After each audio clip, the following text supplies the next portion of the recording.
Hello, everyone, and welcome to another episode of the Let's Bubbl forecast. The Let's Bubbl podcast, not forecast. I'm today with a fellow Bay Area native, Jim McClellan. He is one of an intrepid traveler.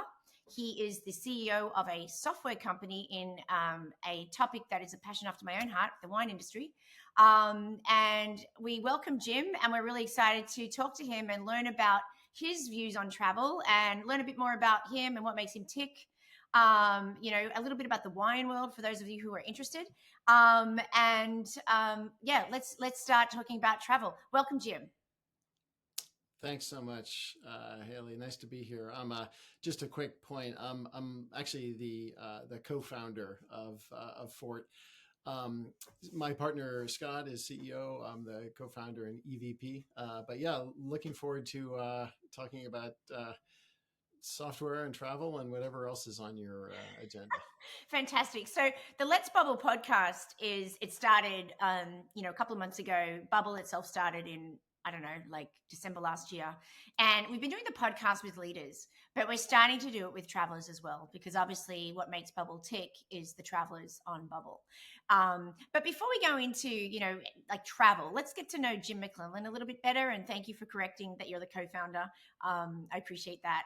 I'd love to bring up your Bubbl profile, and maybe we just chat a little bit about you and your background.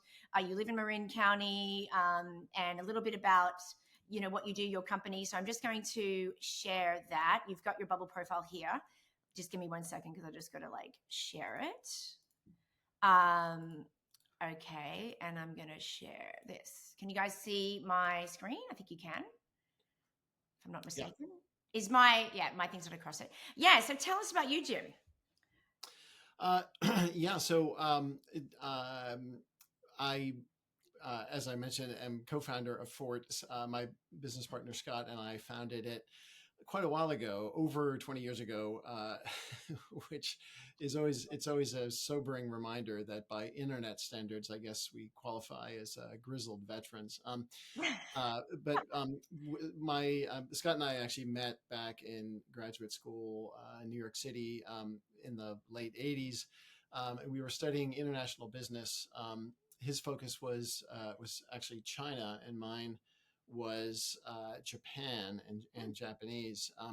Wow. And which is, again, we sort of joke often that focus ended up bringing us to the wine industry. Was that because nothing to do with frustration? What we studied? No. What was that? How did that happen? Well, so that's a long story, but neither are big wine countries. Yeah. After grad school, Scott went into international trade and some import and export related stuff. I went into brand management with a big international consumer products company, Kao. They're based in Japan. No, it means taste in Japanese, doesn't it? Yeah, they're kind of like the Procter and Gamble of Japan. But so that's really where I got my formal training in business and in brand management. Wow. Perhaps relevant to your podcast, one of the reasons I was interested in Japan and in that job in the first place is that I wasn't so sure about really what I wanted to do with my life, whether I wanted to go into business or go into, publishing or something else. I totally know that feeling, by the way. Yes, when I was I had the same feeling. But the international aspect of it, quite honestly, is what really attracted me. And the notion of being able to live and work in Tokyo. I thought that was really cool. Which especially was cool and is cool still.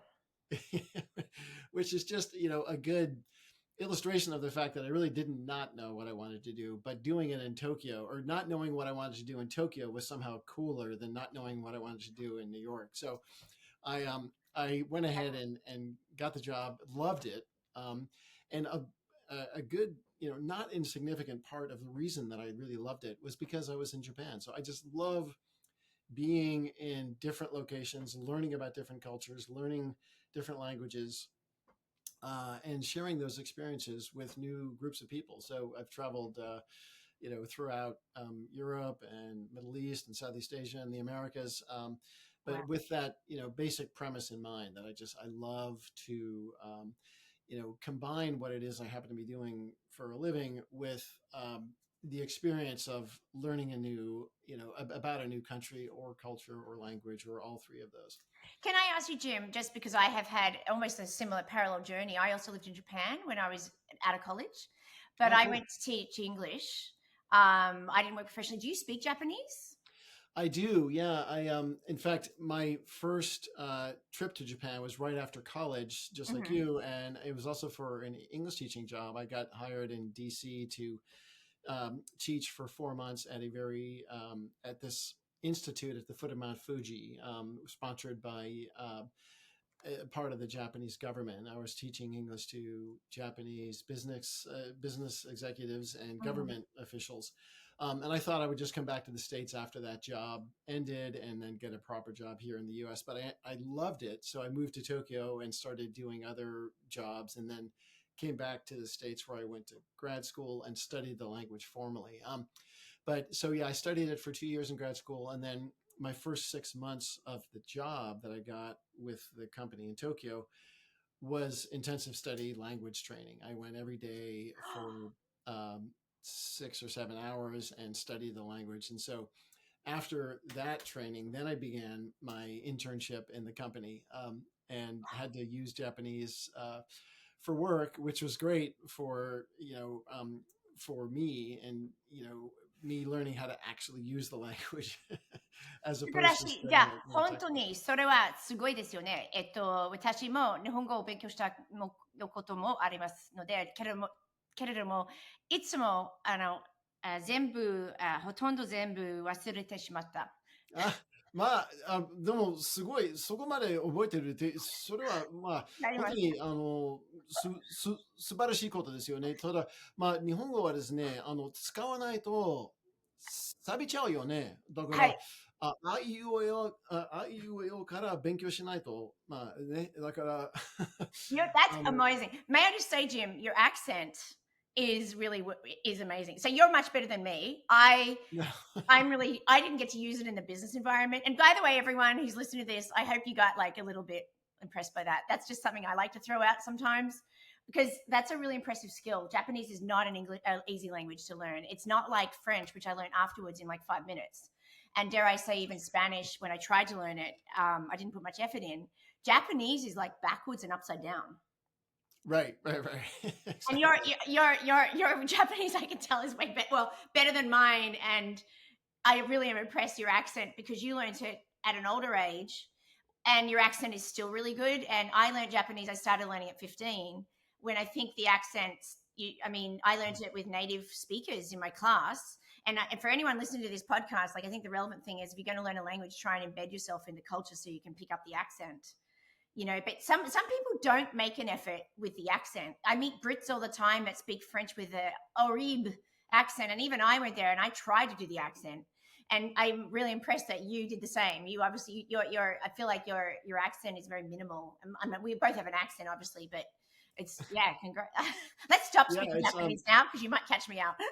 it's one of those. I mean, it's still a big part of our lives. My wife is Japanese, although she grew up Right. in Perth, Western Australia, Oh, so she doesn't really count as 100% pure Japanese. Although right. she's from a Japanese family, and Wow. we go back to Tokyo Oh, every so you year get to. practice. I don't get practice. Yeah, I mean, she actually 99% of the time she just speaks to me in English. We only speak Japanese when we want our kids not to understand what we're talking about. Oh, And really? so they both have dual citizenship. So Wow. we go back to Japan every year, and All it's right. a big part of our lives. And I want to make sure that we keep it that way. So So if I just may add, so you and I have another parallel thing going on. So you met your wife through. So by the way, these podcasts they go whichever way it goes. That's what I like. A bit like the serendipity of Bubbl, which is our one of our core values. And I want to kind of keep showing. You actually haven't said any of that here. You should put some of that in your. I'd like you to think about your user profile here and put a little bit more. oh Like there's some cool stuff here about the fact. I mean, it does say Tokyo, but so okay. What we have in common is I met my husband in a bubble. So I met my husband in the context of travel. You met your wife in the context of travel. If you hadn't taken that opportunity and gone to Japan, you wouldn't have met your wife.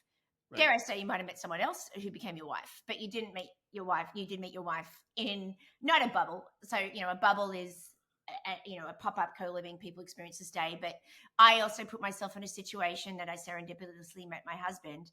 I met him in the age of like dating apps, and I didn't, I didn't, what am I going to say? I didn't meet him. Sorry, I met him in the age of dating apps, but I met him in real life organically. And so did you. You met her at work? Did you?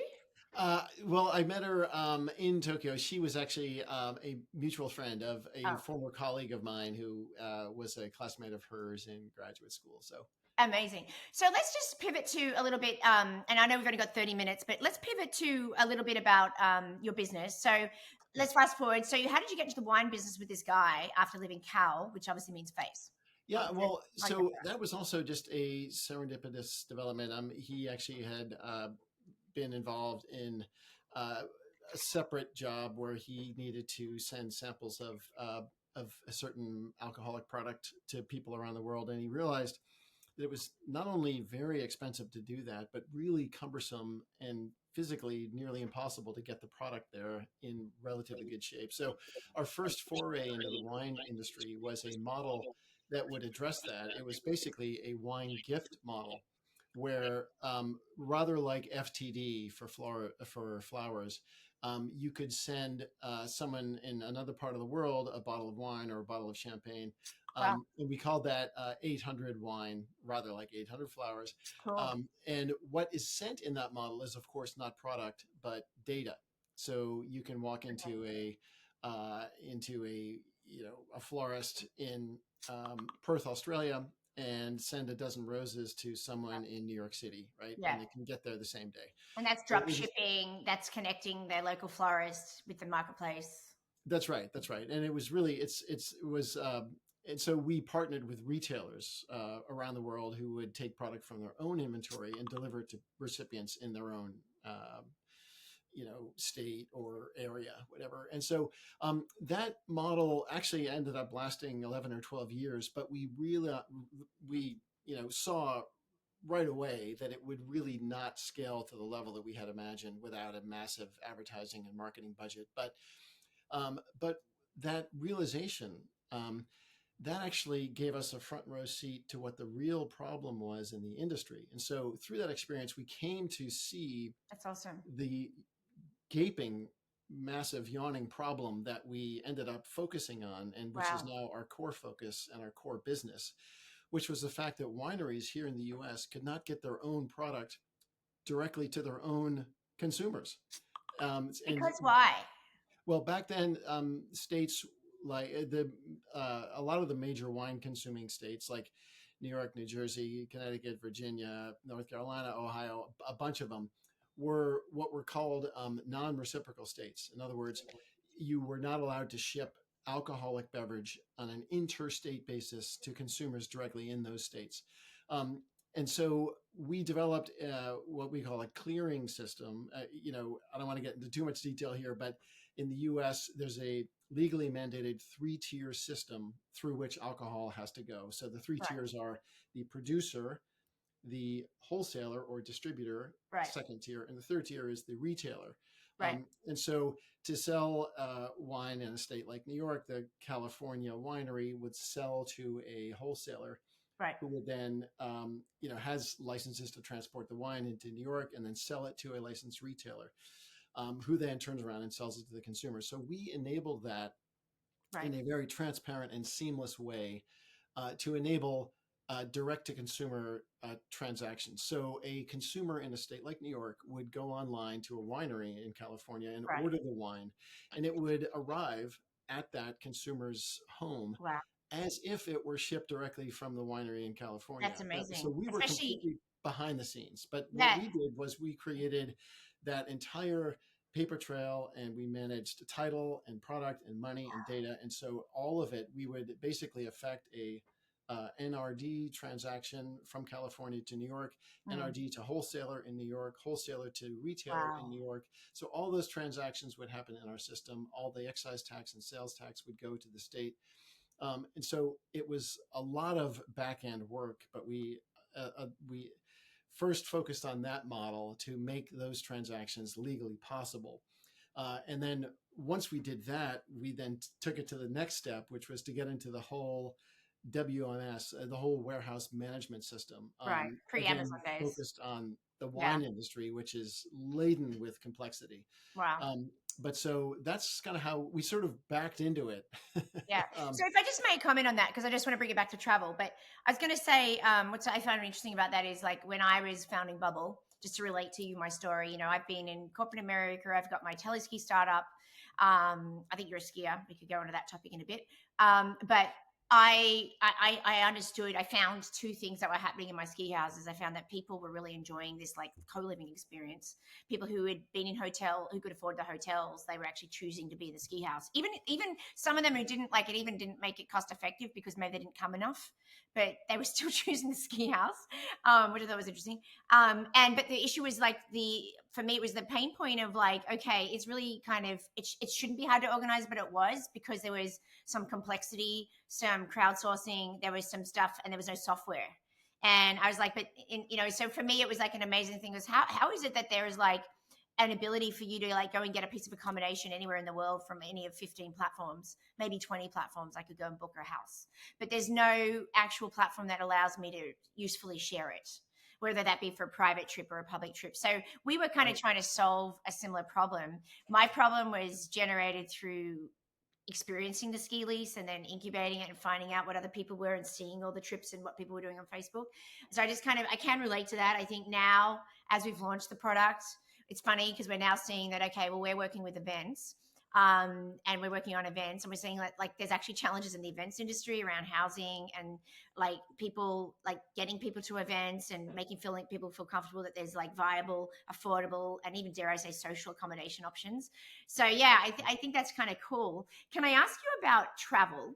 And I'm going to share your thing again because when we did the pre-call for this, you said, hang on, you said I'm just going to share it because I wanted to make sure that I was you said, yeah, that you were particularly interested in travel and you've traveled to 7 continents. And there's your LinkedIn there, which is great. So you're interested you've got a family. And that's cool because funnily enough, when it comes to like the way I roll out Bubbl is who bubbles? Everyone bubbles. They just bubble with people like them. So I foresee a world where you would bubble with people with other children the same age as yours. You might bubble with other people. And the idea about kind of Bubbl, funnily enough, we talked about like, do you do any conferences and things? And maybe you don't anymore. But I just wondered if, so if you bubble, but I just wondered if you have thought about when you go to conferences, what kind of, are you going there to network? And if so, are you traveling in a context where you're traveling with colleagues or you're just traveling on your own? Can you tell me about like whether events are useful to you or are you not kind of doing that? And then I wanted to talk about like sporting events and summer shares, if that's okay with you. Yeah, I mean, I on the events question, I definitely. I mean, we don't go to as many events these days as we did in the past. Uh, in our industry in wine, there's one sort of annual major event which happens to be in Sacramento, kind of right down the Oh, road from us. yeah, So next door. we do go to that, and then we have occasionally done other events. But I love the back in my previous job when I was based in Tokyo, I would frequently go to all countries throughout Southeast Asia. Mm-hmm. And also to the Middle East and South Africa, and I mean South Were you doing America. sales or marketing? What were you doing there? I was in marketing Okay. and brand management, Oh, yes, basically, sorry, you did say brand management. Apologies. Yeah. and did some Yeah. business development Yeah. work in the Middle East as well. But yeah, I love the idea of going into new areas like that, new for me, and combining that with business. I find business usually affords one an opportunity to meet local people, and uh, it provides a great chance to see not only how their businesses are structured, but how they think about running their business and how they think about addressing the same issues that we have.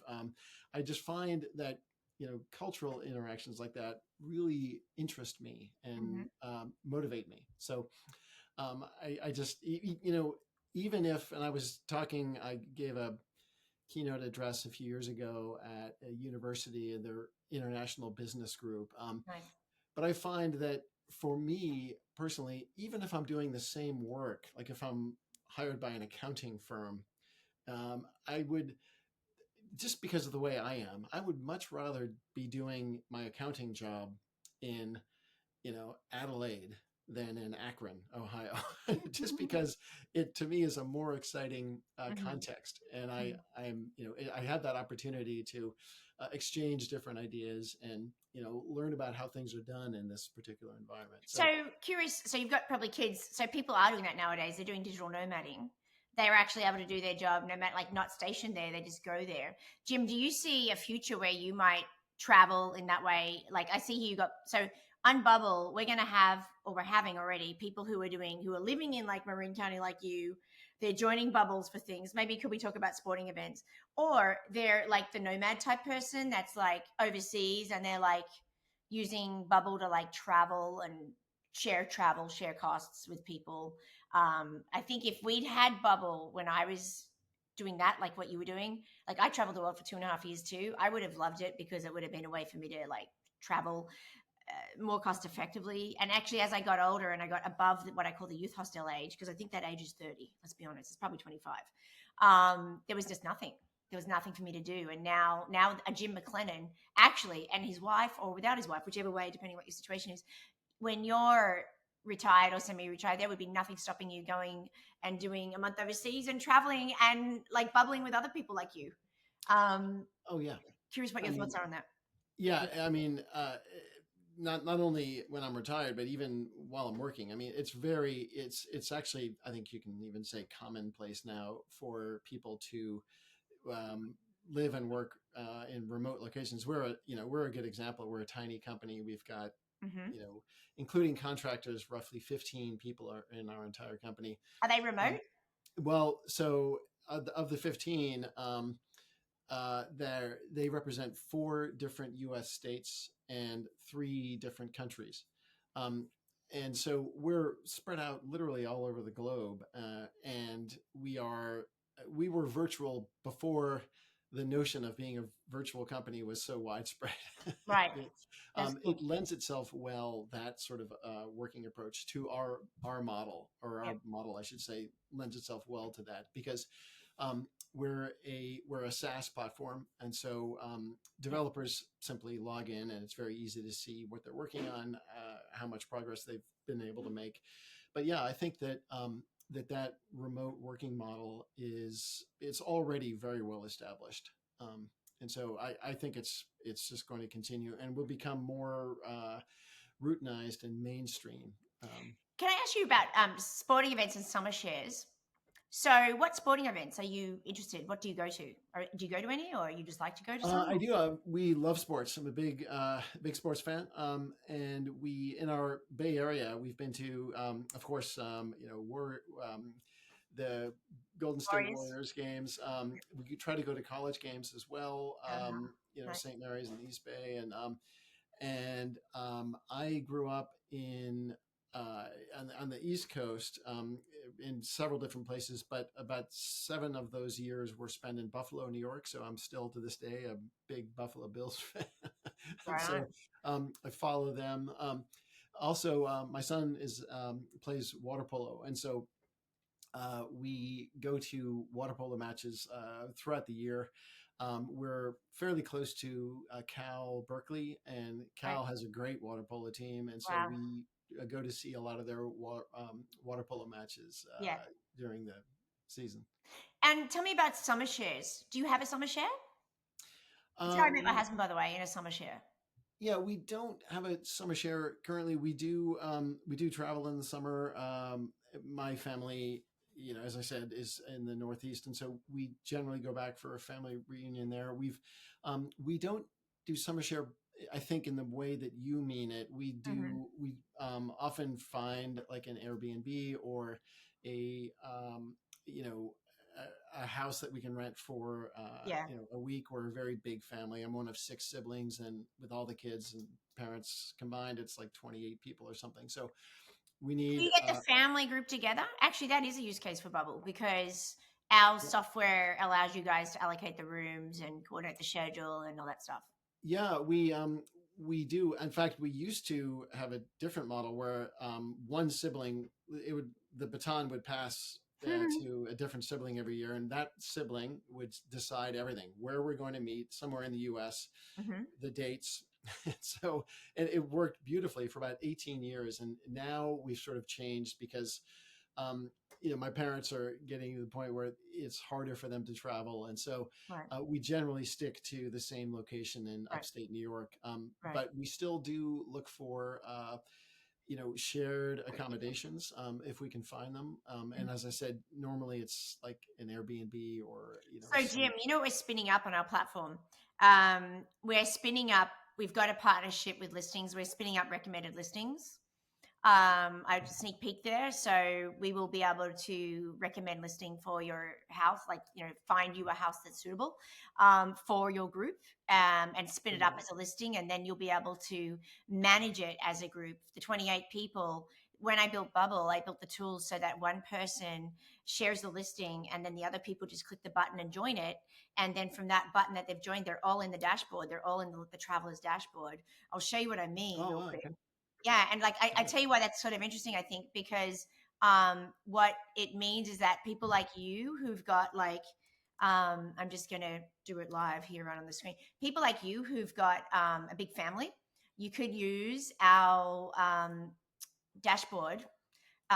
You could use our in fact, I can show you this. This is the dashboard. This is a dashboard for people who are in. This is our community chat. I hope you join this. This is our founding members. We just launched it today. If you can see here, this is all the people. So this would be all your people would be automatically in here in this chat. And you would be all, this would be like your group. So this would be your 28 people. And you could send a chat, an email to each person. You could work out which room they're in, who's arriving when on the calendar, all within, a couple of clicks. So whoever's organizing this, I guarantee you it'll save them 66% of the time, because I know that because I ran the ski houses and we designed it that way. So just a thought when you're doing your next trip. Yeah. Well, thank you for that. Yeah, for sure. Yeah. Well, very cool. Well, I wanted to say it was been brilliant. Hang on, I've stopped sharing, haven't I? It's been wonderful to meet you, Jim. We're excited to have you. You're obviously a local. We're having an event on August 14th. I hope you can come. It's a Bubbl. You'll probably get an email about it. It's in San Francisco. It's our beta drop party. But we look forward to maybe having a lot of interesting Bubbl interactions and having you in our community, and enjoying having you interact and possibly join some Bubbls. Yeah, well, thanks very much for reaching out in the first place, and for this podcast. It was great to spend this time with you and get to know you a little bit, Hayley. And I'll be sharing this on our socials, and I'll be tagging you, and you can share your love of travel and our interesting story and our little connection with Japan. Yeah. It's always thanks for the opportunity to use a little Nihongo. It's always it's always welcome. Well, you know what? Please come to our event. Have a drink with me and we'll speak a little bit more. I speak Japanese a little bit better after I've had a drink or two. Isn't that funny how that happens? Isn't that funny?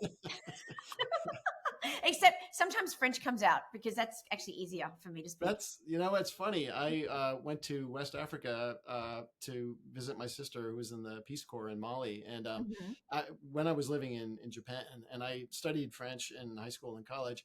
And we have so much in common, you and I. So, yeah, I mean, the first few days when I was speaking French, like half of what came out was Japanese. It was like this foreign language center of my brain, which was filled with Japanese, and I couldn't stop like using Japanese words. And it took a good 3 or 4 days for me to actually, come out with relatively intelligible French. Well, I think so. You're Japanese. So after I left Japan, I then went and lived in France, but I didn't know French. I learned French on the job, working in a ski shop. and they Huh? needed my English for the English tourists. But when the French would come in, they'd be like in Faulty Towers where they say he's from Barcelona, they would say she's from Australia. Like, kind of, don't worry about talking to her in French. But I did gradually pick it up, and I actually got quite good at it. And you know why I got pretty good at French? Because I already knew how to learn a language. I'd already learned one language. And There the you go. second language was just like another method. And the best thing you can learn in a language, if everyone's learning a language, I know everyone's lazy because they're just going to use Google Translate. But if you're learning a language, the best thing to learn to say is, how do you say this in whatever the language is?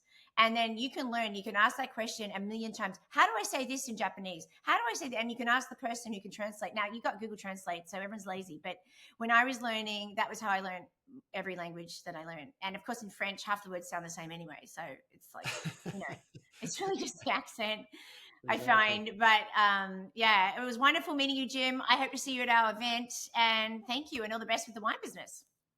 Thanks so much, Hayley. I appreciate it and look forward to staying in touch. Okay, and I'll stop the recording now.